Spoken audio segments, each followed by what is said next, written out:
Welcome friends and students. आइए बात करते हैं भारत परिषद अधिनियम 1892 की। इंडियन काउंसिल एक्ट 1892 इसकी बात करते हैं। तो केंद्रीय विधान परिषद वायसरॉय को अतिरिक्त सदस्यों के मनोनयन का अधिकार मिल गया था। केंद्रीय विधान परिषद में भी उसके अलावा वायसरॉय को जो है ये अतिरिक्त सदस्यों के मनोनयन का अधिकार मिल गया था। किस अधिनियम के द्वारा? भारतीय परिषद अधिनियम 1892। आपको याद दिला दूं, भारतीय परिषद अधिनियम 1861 से शुरू हुआ, फिर 1892 और उसके बाद एक और आएगा 1909। ये 1909 वाले को ही मॉर्ले मिंटो सुधार कहते हैं। ठीक है। अच्छा, केंद्रीय विधान परिषद में मनोनीत किए जाने वाले अतिरिक्त सदस्यों की संख्या कितनी निर्धारित की गई थी? कि न्यूनतम 10, अधिकतम 16। देखिए, इसके पहले वाले में क्या था आपका? 6 से 12 था, जो न्यूनतम 6 से 12। ठीक है। 1861 वाले में अब इसको बढ़ा करके 6 से 10 कर दिया गया न्यूनतम, और इसको 12 से 16 कर दिया गया। ये चीज़ आपको ध्यान रखनी है। बम्बई तथा मद्रास की परिषदों में गवर्नर द्वारा नियुक्त किए जाने वाले अतिरिक्त सदस्यों की संख्या कितनी कर दी गई? न्यूनतम 8 और अधिकतम 20। ठीक है। तो बम्बई मद्रास की परिषद जो होगी उसमें गवर्नर द्वारा जो नियुक्त किए जाएंगे अतिरिक्त सदस्य, उसकी संख्या कम से कम 8 होगी। अधिकतम कितनी होगी? 60 होगी। इस चीज़ को ध्यान देना है। अधिकतम 20 होगी। अधिकतम 20 होगी। इस चीज़ को ध्यान देना है। ठीक है।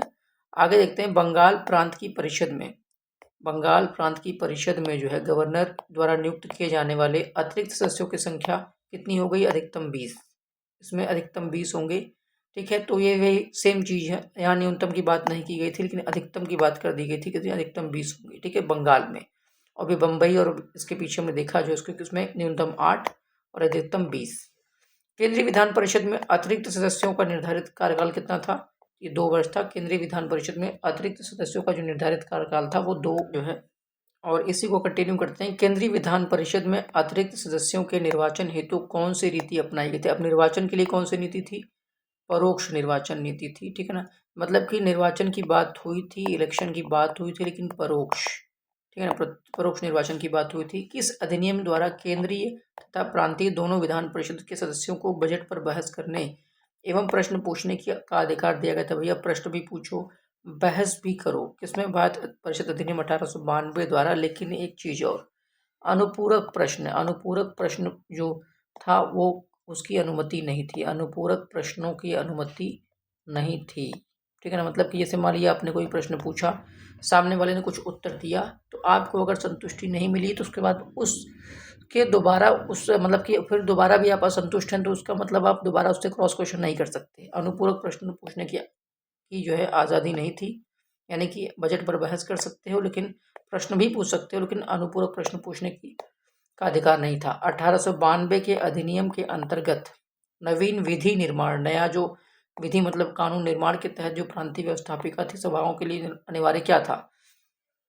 यहाँ पर क्या अनिवार्य था कि पहले भैया गवर्नर जनरल वायसरॉय की आपको क्या करना पड़ेगा? पूर्व में उनकी स्वीकृति लेनी पड़ेगी। यानी कि एक बार दोबारा से इस लाइन को सुनिए। 1892 के अधिनियम में क्या था? अगर आपको विधि निर्माण करना है तो जो प्रांतीय थे, जो राज्य थे, प्रांतीय व्यवस्थापिका थी, उसकी सभाएं थी, उसके लिए क्या था? सबसे पहले इंपॉर्टेंट ये था कि पहले आपको गवर्नर जनरल वायसरॉय की क्या लेनी पड़ेगी? पूर्व स्वीकृति लेनी पड़ेगी, तब जाकर के आप आगे बढ़ पाएंगे। ठीक है। अच्छा आपातकाल या विशेष आवश्यकता की स्थिति में, अगर आपातकाल या विशेष आवश्यकता की स्थिति है तो गवर्नर जनरल क्या करेगा? गवर्नर जनरल को व्यवस्थापिका सभा की मदद से प्रांतों के लिए विधि निर्माण का अधिकार देने वाला अधिनियम था यही। अगर कोई इमरजेंसी वाली बात है, कोई स्पेशल केस है, तो उस कंडीशन में गवर्नर जनरल क्या करेगा? व्यवस्थापिका सभा की मदद से प्रांतों के लिए भी क्या कर देगा? लॉ बना देगा, कानून बना देगा। इसका अधिकार इसको यहीं से मिल गया था। 1892 के अधिनियम के अधीन प्रांतीय परिषद के अतिरिक्त सदस्यों का चुनाव किया जाना था। प्रांतीय परिषद में भी वहाँ पे अतिरिक्त सदस्यों की बात की थी। कहाँ से? विश्वविद्यालयों से हम कुछ सदस्य चुनेंगे, नगर पालिकाओं से चुनेंगे, जिला परिषद से चुनेंगे, व्यापार संघ से चुनेंगे, जमींदार से। इन सब की सिफारिश पर भी क्या करेंगे? हम अतिरिक्त सदस्यों का चुनाव करेंगे प्रांतीय परिषद के लिए। ठीक है। ये सब बात 1892 की है। जब भी इन सब का जैसे ही जिक्र आए तुरंत आपको याद रखना है 1892। ठीक है। आगे देख लेते हैं। 1892 के अधिनियम के तहत 1892 के अधिनियम के तहत 1892 के अधिनियम के तहत देखिए, अधिनियम के तहत केंद्रीय परिषद के गैर सरकारी केंद्रीय परिषद है, और उसके गैर सरकारी सदस्यों का निर्वाचन किस प्रकार का होना था? प्रांतीय परिषदों के गैर सरकारी सदस्यों की सिफारिश पर। जो प्रांतीय, देखिए केंद्रीय परिषद के गैर सरकारी लोगों का निर्वाचन कैसे होगा? प्रांतीय परिषदों के गैर सरकारी सदस्यों की सिफारिश पर। प्रांतीय परिषद के गैर सरकारी सदस्य ये सिफारिश करेंगे, उन्हीं की सिफारिश के आधार पर केंद्रीय परिषद के गैर सरकारी सदस्यों का निर्वाचन होना होता। आगे देखते हैं 1892 के अधिनियम के अधीन गठित होने वाली व्यवस्थापिका सभा, यानी केंद्रीय तथा प्रांतीय व्यवस्थापिका सभा का मतलब है इसमें दोनों आ जाएंगे, केंद्रीय की प्रांतीय दोनों को मिला के व्यवस्थापिका सभा कहा जाएगा। के सदस्य किस प्रकार के प्रश्न नहीं पूछ सकते?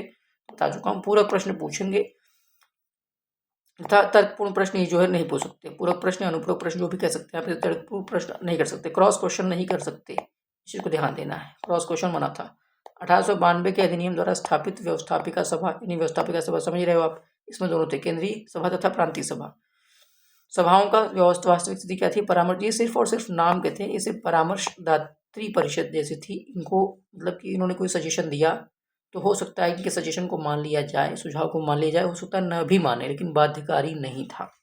याद रखना, व्यवस्थापिका सभाओं की जो वास्तविक स्थिति यही थी कि वैसे फॉर्मेलिटी थी, एक नॉर्मल, एक नाम मात्रा, औपचारिक रूप से औपचारिकता चल रही थी। इस चीज को ध्यान देना है। आगे देखते हैं 1892 की आलोचना करने वाले 1892 के अधिनियम द्वारा स्थापित व्यवस्थापिका, बता चुका हूँ कैसी स्थिति थी, परामर्शदात्री परिषद। 1892 के अधिनियम की आलोचना करने वाले नरमदलीय नेताओं के नेतृत्वकर्ता कौन थे? गोपाल कृष्ण गोखले, इन्हें गांधी जी अपना राजनीतिक गुरु मानते थे। और इन्हीं की एक पुस्तक थी गांधी जी की, जो कि उनकी मृत्यु के बाद, उनकी हत्या के बाद जो है प्रकाशित होती है।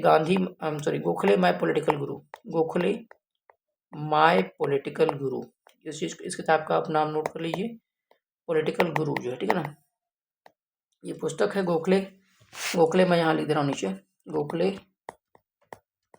माय पॉलिटिकल गुरु, ये इनकी पुस्तक थी गांधी जी की, जो कि इनकी हत्या के बाद प्रकाशित हुई थी, ठीक है ना। तो इसलिए ये गांधी की पुस्तक थी, वो इनकी हत्या के बाद, गांधी जी की हत्या के बाद 1948 के बाद प्रकाशित हुई थी। तो गोपाल कृष्ण गोखले को अपना राजनीतिक गुरु मानते थे गांधी जी। तो 1892 के अधिनियम की आलोचना करने वाले नरमदलीय नेताओं के नेतृत्वकर्ता कौन थे? गोपाल कृष्ण गोखले। गोखले के बारे में एक बात और जान लीजिए कि 1905 के बनारस के कांग्रेस अधिवेशन की अध्यक्षता कौन कर रहे थे? गोखले। बनारस में कांग्रेस का अधिवेशन होता है, उसी की अध्यक्षता करते हैं गोपाल कृष्ण गोखले, ठीक है। उसके बाद गोपाल कृष्ण गोखले ने ही सर्वेंट्स ऑफ इंडिया सोसाइटी की स्थापना की थी 1905 में। सर्वेंट्स ऑफ इंडिया सोसाइटी की स्थापना की थी 1905 में, स्थापना की थी 1905 में। इन्होंने ही, जब गांधी जी 21 साल बाद 9 जनवरी 1915 को भारत आए थे अफ्रीका से, तो इन्होंने गांधी जी को कहा कि 1 साल तक आपको क्या करना है, अपनी आंखें खुली रखनी है और कान खुले रखने और मुंह बंद रखना है, ठीक है ना। आंख और कान आप खुले रखो और मुंह बंद रखो। पहले आप भ्रमण करके देखो देश में क्या हालचाल, क्या माहौल चल रहा है, उसके बाद ही कोई कार्यवाही करो, कोई आगे बढ़ो इस चीज़ पर, ठीक है। तो गोपाल कृष्ण के गोखले के बारे में था। कुछ चीज़ें यहाँ पर और हैं, देख लेते हैं। 1892 के अधिनियम द्वारा किए गए सुधारों का पूर्ण लाभ उठाने की सलाह देने वाले भारतीय राष्ट्रीय कांग्रेस के नेता कौन थे? सुरेंद्रनाथ बनर्जी, ठीक है ना। सुरेंद्रनाथ बनर्जी कह रहे थे कि भैया आपको क्या है, पूर्ण लाभ उठाना है, ठीक है ना। क्या उठाना है? पूर्ण लाभ उठाना है। सुरेंद्रनाथ बनर्जी की ये बात थी। इसमें ये प्रश्न जो है कुछ चला गया, सुरेंद्रनाथ बनर्जी।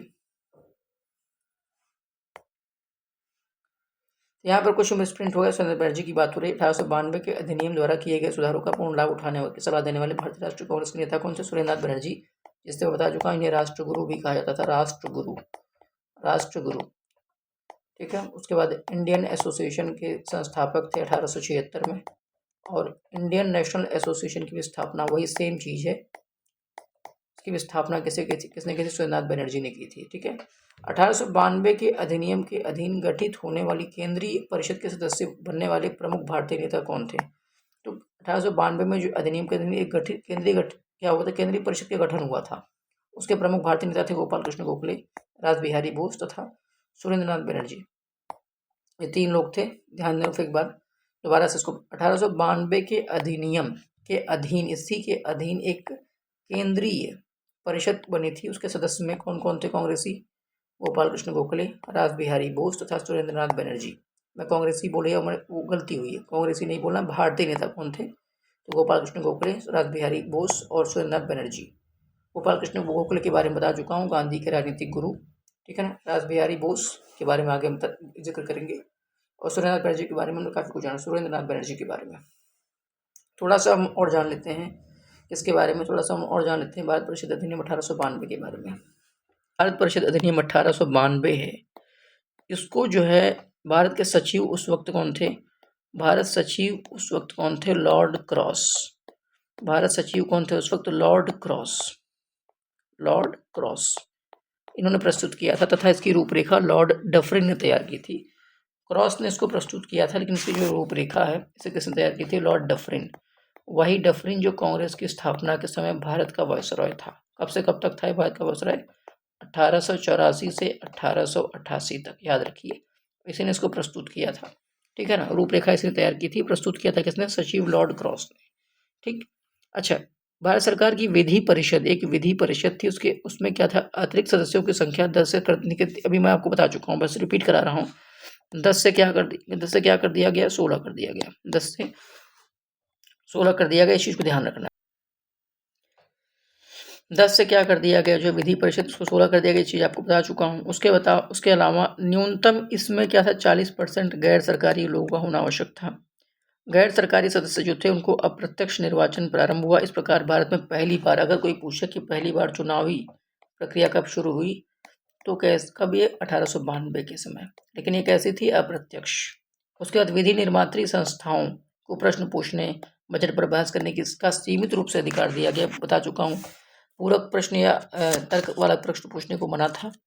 विधान परिषद के सदस्यों को सरकारों की आर्थिक नीतियों की आलोचना करने का अवसर दिया गया था, आप आलोचना करिए। यह अधिनियम भारतीय कांग्रेस के कार्यों का प्रथम परिणाम था। अगर कोई पूछे, क्योंकि कांग्रेस की स्थापना कब हो चुकी थी? 1885 में, 28 दिसंबर को। और कांग्रेस भी इसी बात का क्रेडिट ले रही थी कि ये जो अधिनियम आया है ये हमारे प्रयासों का क्या है? फल है, लेकिन पूरा फल नहीं मिला। तो ये अधिनियम भारतीय कांग्रेस के कार्यों का प्रथम परिणाम था। इस अधिनियम के काउंसिलों को कार्यपालिका से प्रभावित करने वाले कार्य सौंपे तथा प्रतिनिधि सरकार की नींव पड़ी। प्रतिनिधि सरकार की नींव यहीं से पड़ी जो है। वोट देने यहाँ पे भी चुनाव हुआ, लेकिन चुनाव कैसा? अप्रत्यक्ष निर्वाचन की बात हुई, ठीक है। इसके बाद हम बात करेंगे 1909 के इंडियन काउंसिल एक्ट की। अधिनियम 1892 कंप्लीट किया। थोड़ा सा ये कॉम्प्लिकेटेड है, लेकिन इसको आप कई बार देखेंगे वीडियो तो आपको तैयार हो जाएगा। बस एक एक कीवर्ड आपको ध्यान रखना है, क्योंकि आपके एग्जाम में बहुत सारे एग्जाम ऐसे होंगे जो इसमें सिर्फ ऑप्शन आएगा, तब वो कीवर्ड ध्यान रखना है। गैर सरकारी सदस्यों की संख्या बढ़ाई गई, और एकदम जरूरी नहीं कि एकदम एग्जैक्ट आपको याद ही करना है कि 10 से 16, 16 से, ये सब कुछ जरूरी एकदम नहीं है। हाँ, इतना याद रखना है कि चुनाव की बात की गई थी और बजट पर बहस करने की शक्ति मिली थी, लेकिन अनुपूरक प्रश्न पूछने का अधिकार नहीं था। प्रश्न पूछ सकते थे, ठीक है। इस तरीके से चीज़ें करनी है। बाकी बहुत इसको डिटेल में नहीं जानना है, ज़्यादा क्वेश्चन इससे पूछे भी नहीं गए परीक्षाओं में। फिर भी आप इसको मल्टीपल टाइम्स अगर देख लेंगे तो इस पर आपकी कमांड बन जाएगी। Thank you.